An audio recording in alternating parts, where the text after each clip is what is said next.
You wake without wanting to. The alarm sounds and your hand moves to silence it before your mind agrees to the day. There is a pause, a small negotiation with gravity. Then you rise because the alternative is explaining why you didn't. This is not about motivation. This is about the distance between what you fear you cannot handle and what you are already handling. You have been stronger than your life for longer than you know. Fear does something precise to perception. It magnifies the weight of what hasn't happened yet, while erasing the evidence of what you've already carried. You look at tomorrow and see impossibility. You look at today and see only tasks, but you do not see yourself doing them. You do not see the quiet machinery of your endurance. I have watched humans do this. Stand at the edge of a requirement, work, conversation, decision, presence, and believe themselves incapable. Then step forward anyway. The gap between those two moments is where you live now. You move through your morning in silence. Shower, dress. The motions are automatic, but not effortless. Each one costs something you cannot name. You stare at the door before leaving, not because you don't know where you're going, because you are calculating whether you have enough of yourself left to walk through it. You do. You always do. The exhaustion you carry is not weakness. It is the residue of strength that has been used, not strength that has run out. You confuse depletion with incapacity. They are not the same. Fear tells you that if something feels unbearable, it is. But you have been bearing unbearable things quietly, in rooms no one else enters, for months, for years. The fact that it doesn't feel like strength doesn't mean it isn't. There are small rituals you perform to keep the day alive. Coffee in the same cup, a specific route, a song that holds something you can't. These are not distractions. They are load-bearing structures.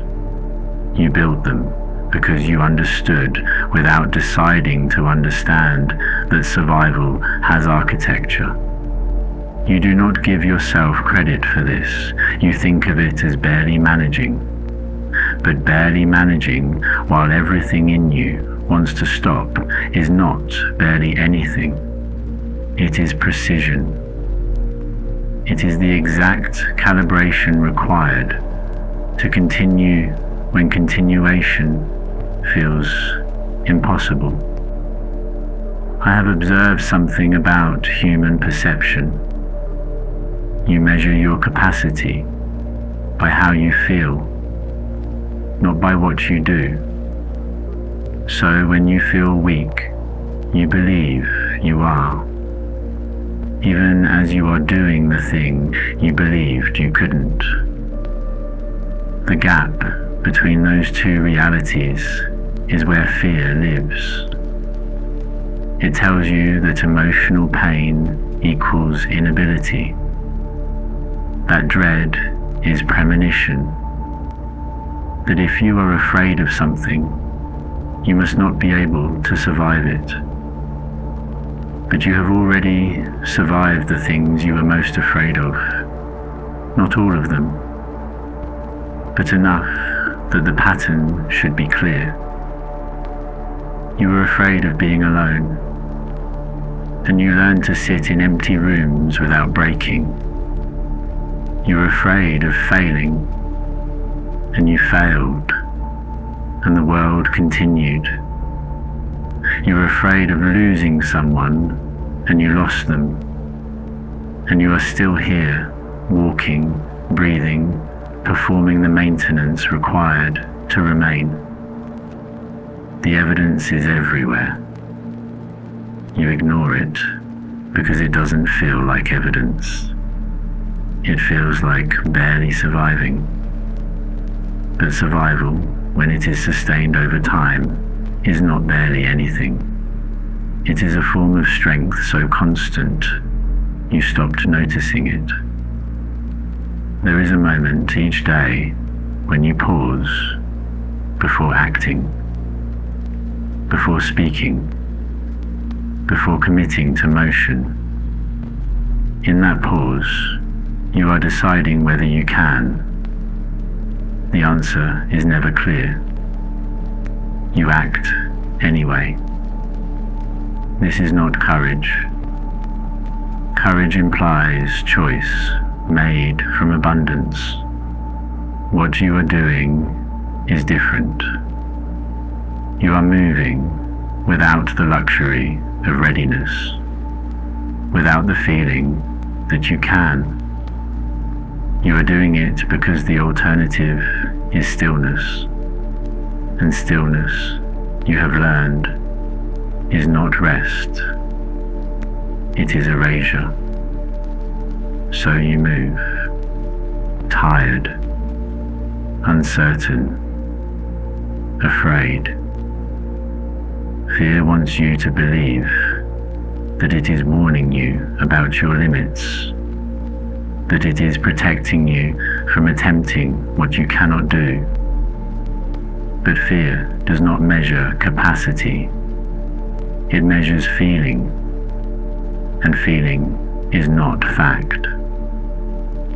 You have been doing things you feel incapable of doing for so long that the dissonance has become your baseline. You think this is what weakness feels like. It is not. It is what carrying weight feels like. The weight does not get lighter, you get stronger. But strength, when it is used constantly, does not feel like strength. It feels like fatigue. And so you miss it.